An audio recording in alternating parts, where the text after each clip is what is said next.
Sir, ನಾನು ಇಂಟ್ರೊಡಕ್ಷನಲ್ಲೇ ಹೇಳ್ತಾ ಇದ್ದೆ ಮಾಜಿ CM ಯಡಿಯೂರಪ್ಪನವರ ಪಟ್ಟ ಶಿಷ್ಯ ಕೂಡ ಹೌದು, ಅವರಷ್ಟೇ ಕೋಪಿಷ್ಟರು ಕೂಡ ಹೌದು ಅಂತ. ನಂತರನೇ ನಿಮಗೆ ಬೇರೆ ಯಾರು ಹೇಳಿದ್ದಾರೆ? ಎಲ್ರಿಗೂ ಗೊತ್ತಿದೆ, ಅದು ಸ್ವಾಭಾವಿಕವಾಗಿ ಸ್ವಲ್ಪ ಕೋಪಿಷ್ಟ ಅನ್ನೋದು ಜನರ ಮನಸ್ಸಲ್ಲಿದೆ. ನಾನು ಯಡಿಯೂರಪ್ಪನ ಕಟ್ಟಾಳು ಕೂಡ, ನಮಗೆ ರಾಜಕೀಯ ಗುರುಗಳು ಕೂಡ ಅವರು. ಅಲ್ಲೇನು 100% ಸತ್ಯವಾದ ಮಾತಿದೆ.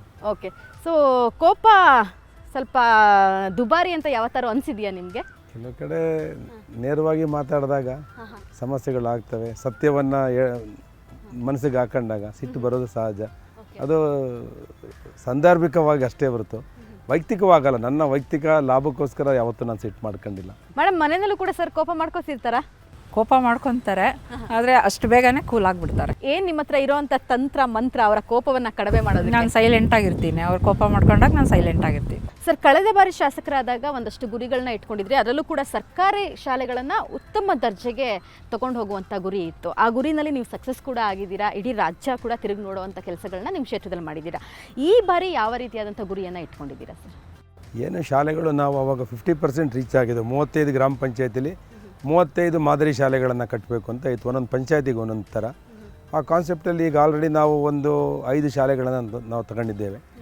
ಇನ್ನು ಹೋದ ಸಲ ಒಂದು 12-13 ಶಾಲೆಗಳಾಗಿತ್ತು. ಈ ಸಲ ಒಂದು 5 ವರ್ಷದಲ್ಲಿ ನಾವು ಒಂದು ಅಟ್ಲೀಸ್ಟ್ ಒಂದು 20-30 ಶಾಲೆ 30 ಪಂಚಾಯತಿಗಳಲ್ಲಿ ಸಂಪೂರ್ಣ ಮಾಡಬೇಕು ಅಂತ ಕಾನ್ಸೆಪ್ಟಲ್ಲಿ ಕೆಲಸ ಮಾಡ್ತಿದ್ದೀವಿ. ಮೇಡಮ್, ನೀವು ಸಲಹೆ ಸೂಚನೆಗಳನ್ನ ಕೊಡ್ತಾ ಇರ್ತೀರಾ ಕ್ಷೇತ್ರದ ಅಭಿವೃದ್ಧಿ ವಿಚಾರವಾಗಿ, ಸರ್ಕಾರಿ ಶಾಲೆಗಳ ವಿಚಾರವಾಗಿ ಏನಾದ್ರು ಮಾತಾಡ್ತಿರ್ತೀರಾ, ಡಿಸ್ಕಸ್ ಮಾಡ್ತೀರಾ ಸರ್ ಹತ್ರ? ನಾನು ರಾಜಕೀಯವಾಗಿ ಏನು ಮನೆಯಲ್ಲಿ ಮಾತಾಡಲ್ಲ. ಇವರು ಮಾಡೋ ಕೆಲಸಗಳಿಗೆಲ್ಲ ನನ್ನದು ಪ್ರೋತ್ಸಾಹನೂ ಇದೆ, ಬೆಂಬಲನೂ ಕೊಡ್ತೀನಿ. ಸೊ ಫುಲ್ ಟೈಮ್ ನೀವು ಅವ್ರನ್ನ ಜನಸೇವೆಗೆ ಬಿಟ್ಬಿಟ್ಟಿದ್ದೀನಿ ಎಲ್ಲ ಫುಲ್ಲು. ನಾನು ಯಾವಾಗಲೂ ಅಷ್ಟೇ ದಿನಕ್ಕೆ ಒಂದು ಫೋನ್ ಕೂಡ ಮಾಡಲ್ಲ ನಾನು. ಅವರು ಆರಾಮವಾಗಿ ಅವರ ಎಂಜಾಯ್ ಮಾಡಿಕೊಂಡು ಕ್ಷೇತ್ರ ಅಭಿವೃದ್ಧಿ ಮಾಡಿಕೊಂಡು ಕ್ಷೇತ್ರ ಕಡೆ ಫುಲ್ಲು ಇನ್ವಾಲ್ವ್ ಆಗಲಿ ಅಂತ ಅವರು ಮಾಡ್ತಾರೆ. ಹಣ ಕೊಟ್ಟಿಲ್ಲ ಅಂದಾಗ ಖರ್ಚಿಗೆ ಹಂಗೆ ಫ್ಯಾಮಿಲಿ ಮತ್ತೆ ಹೆಂಗೆ ಮಾಡೋಕ್ಕಾಗುತ್ತೆ ನಾನು? ಸೊ ನೀವು ಪೂರ್ತಿ ಕ್ಷೇತ್ರದಲ್ಲೇ ಇದ್ದಾಗ ಮನೆ ನೋಡೋದು ಅವರೇ ತಾನೆ. ಸೊ ಹಾಗಾಗಿ ಅವ್ರಿಗೆ ಖರ್ಚು ಹೌದು. ಹೋಮ್ ಮಿನಿಸ್ಟರ್ ಅಂತ ಹೇಳಿದ್ರಲ್ಲ, ಇವರೇ ನಮ್ಮ ಮನೆ ಹೋಮ್ ಮಿನಿಸ್ಟರ್. ಹೋಮ್ ಮಿನಿಸ್ಟರ್ ಅವರೇ ನಿಮ್ಮ ಮನೆ home minister. Every man success is women ಅಂತಾರಲ್ಲ, ಹಾಗೆ ನನ್ನ ಯಶಸ್ಸಲ್ಲಿ ನನ್ನ ಶ್ರೀಮತಿಯವರು 100ಕ್ಕೆ 100 ನನಗೆ ಸಹಕಾರವನ್ನು ಕೊಟ್ಟಿದ್ದಾರೆ. ಅದಕ್ಕೆ ನನ್ನ ಯಶಸ್ಸು ಜಾಸ್ತಿ ಇದೆ.